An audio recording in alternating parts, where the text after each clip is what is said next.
Okay, welcome back again to our YouTube channel. Again mga guys, so magbibigay ulit tayo ng reaction video tungkol sa mga nagaganap sa ating bansa. Lalong-lalo sa mga internal na capability ng mga ating mga sandatang lakas. So kung gusto niyo ng mga ganito o trip niyo yung mga ganitong video, please subscribe, like, and share muna bago tayo mag-umpisa, okay? And also, paki-subscribe din kay John Reps. Sa kanya galing tong video na to, so bibigyan natin reaction to.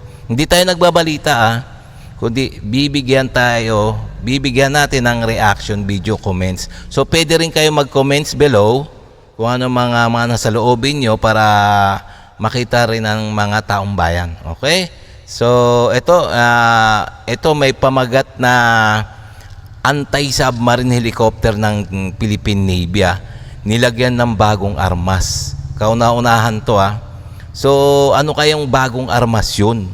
So parang nakaka-intriga no. So atin ang umpisahan.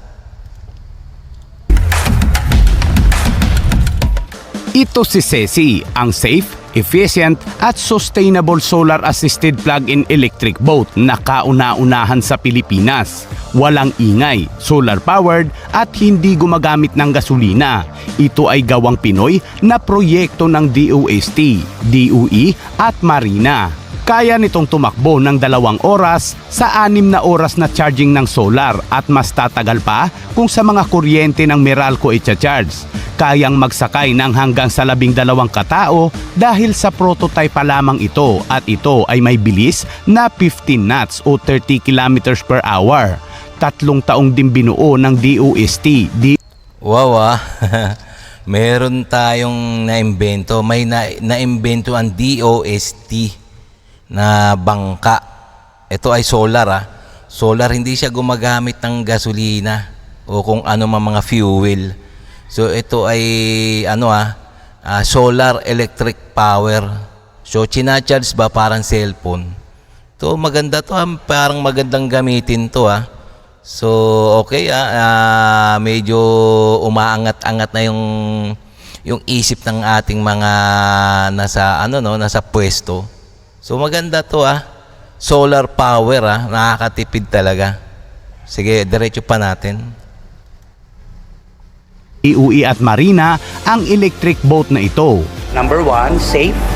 So we complied with the approved fiber materials. Number 2, we have Marina accredited naval architect, no? So para siguradong safe yung design natin. And then number 3, we also included yung tinatawag na AIS. Ito ay isa sa mga solusyon ng gobyerno upang mabawasan ang lumalaking volume ng mga gumagamit ng fuel power sa mga makina ng mga mangingisda o sa mga transportation boat sa karagatan. Siniguro ng project leader ng e-boat na si Ceci na matibay at mabuti sa kapaligiran ng e-boat. Sa ngayon ay gagamitin ang e-boat na ito sa pagtawid sa iba't ibang isla para sa turismo. As member of... Oo nga, no? Maganda yan na imbento ng DOST, no? Alam nyo kung bakit? Kasi nakakatipid talaga. Hindi na gumagamit ng gasolina, kundi i-charge mo lang siya. So, magagamit mo na. Bangkang dimotor na chargeable. So, okay din di ba? So, pwedeng-pwede siya sa sa loob ng bansa. Inter-island ba? Wala natin kung tatagal yan. Inter-island ka pero malalayo naman. Kaya tignan natin kung ilang oras tumatagal yung battery. So, tuloy pa natin. The IMO Council, we have to adopt the same strategy, and that is the net zero GHG emission by 2050. And our vision is to use this in our tourism areas, destination areas, for fishing vessels, and for short distance transport, both for passengers and cargo. Ayon sa Ayan pang short distance lang daw yan. So hindi pwede yan sa pang digmaan. Kumbaga, makakatulong din yan, siyempre, no? Makakatulong din yan electric boat, ayan, sa mga, sa mga disaster ba? Pwede rin, medyo makakatulong din siya sa mga bagyo, sa mga kakailangan ng mga, ng mga panandaliang tulong, baha, mga ganon, o kaya tatawid sa isla. Sa isla, malapit na isla, hindi malayong isla kasi lang to, solar power lang, baka maubusan ng baka maubusan ng battery, malubat may imbis na ma-rescue sila, mag-rescue sila, sila pa ang re-rescuein. Sige, diretso pa natin. DOST, mas palalawakin pa nila ang kanilang proyekto dahil malaking tulong ang e-boat sa research and development ng electric boat sa Pilipinas. This will hopefully modernize our maritime industry, including areas of shipbuilding, ship maintenance, port operations, and of course, including fisheries sector. So maganda yun, electric boat. Makakatulong din siya. So, tsaka makakatipid sa fuel.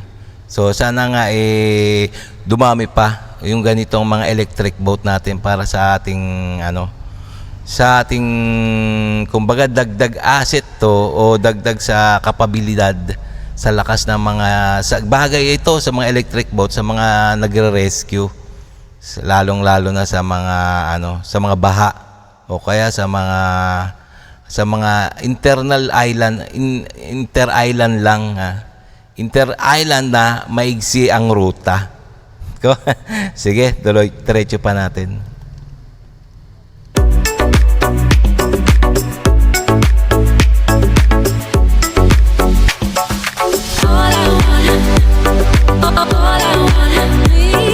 Ganda itsura niya, no?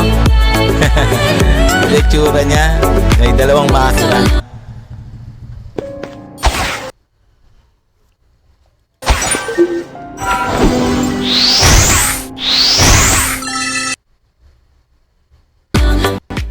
At sa ibang balita naman mga kabayan, naglagay na ng bagong weapon system ang Philippine Navy sa mga anti-submarine warfare helicopter nito upang mapalakas daw ang external defense capability ng bansa. Sinabi ni Navy Public Affairs Chief Commander John Percy Alcos na nakakabit na ang mga 50 caliber heavy machine gun sa AW-159 anti-submarine helicopter. Sinabi ni Alcos na ang mga machine gun ay na-test fired na sa Marine Base Gregorio Lim Firing Range sa Ternate, Cavite noong Lunes. Ayun ayun pala yun, yung kinabitan ng bagong armas. Yung ating anti-submarine helicopter nilagyan ng bagong armas. Ayun nga yung 50 caliber. Yung 50 caliber ayun ang rumaratrat sa ibaba. Yung 50 caliber nyo, malaki yung mga bala nun. Halos yung laki ng soft drinks. So kayang-kayang gibain yung isang isang maliit na patrol boat o isang tangke o kung ano man yung mga 50 caliber yun ayun pala yun, nilagay niya bagong armas na ikinabit sa helicopter. Anti-submarine na may 50 caliber pa, so mas malakas ngayon di ba? Super lakas na helicopter na yan 50 caliber ang inilagay. Sige, diretso pa natin. Ang AW-159 Wildcat helicopter, isang British multi-role military helicopter na binuo ng Leonardo UK, ay isang makabuluhang karagdagan sa maritime air assets ng Philippine Navy at isang mahalagang bahagi ng Jose Rizal class anti-submarine frigates firepower. Ang pagsasama ng 50 caliber heavy machine gun ay higit na nagpapahusay sa mga kakayahan sa misyon ng sasakyang panghimpapawid na nagbibigay sa Armed Forces of the Philippines ng isang makapangyarihang sistema ng armas upang labanan ang mga potensyal na banta sa maritime domain, sinabi ni Alcos. Ang test firing ay sumailalim sa nakakapagod na inspeksyon mula sa Armed Forces of the Philippines Technical Inspection at Acceptance Committee na pinamumunuan ni Western Command Chief Vice Admiral Alberto Carlos. Ang mga inspeksyon ay sinaksihan din ng mga opisyal mula sa Procurement System Office. Oo nga no, yun no. Nakita natin na may iniligay na 50 caliber. So sana nga wag tamaan yung yung mismong operator, no? Ng Department of National Defense, Naval Air Wings Commander Commodore Huario Marayag, mga kinatawan mula sa Philippine Navy Officers Plans and Program at mga tagapagpaguyod ng proyekto mula sa Leonardo United Kingdom. Sinabi ni Alcos na ang pagkuha ng mga helicopter ay isang mahalagang pag-upgrade ng mga kakayahan para sa Philippine Navy na nagpapahusay sa mga kakayahan nito sa anti-submarine at maritime security operation.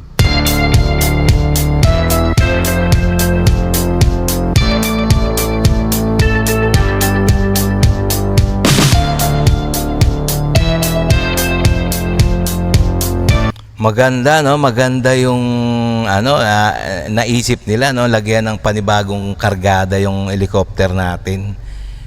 Yung helicopter na yan bago yan na anti-submarine, meron mga torpedo yan. So ayun ang kaya niyang gawin. Anti-submarine, ibig sabihin niya nakaka-detect yan ng submarine sa ilalim ng dagat. Pag na-detect nila yan, ayun, papakawalan na nila yung torpedo. So lalangoy na yung torpedo sa dagat papunta ron sa submarine, pasasabugin niya na kasi kaya nga anti-submarine helicopter So yari talaga yung mga Chekwa nito.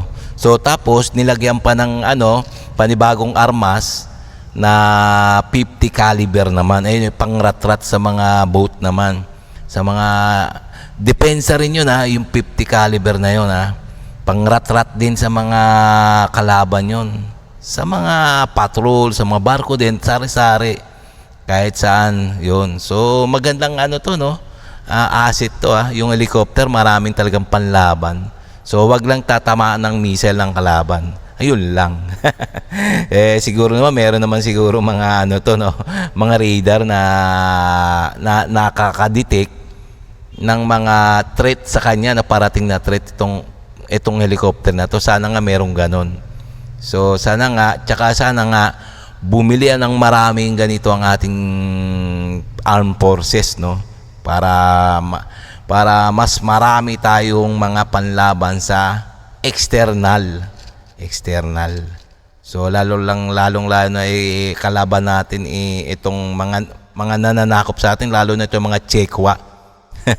So okay no, so kung nagustuhan nyo ganitong video, please subscribe, like and share po. Okay na sa akin ang subscribe and like na lang. Okay, so para may pagpatuloy pa natin itong ating reaction video. Okay.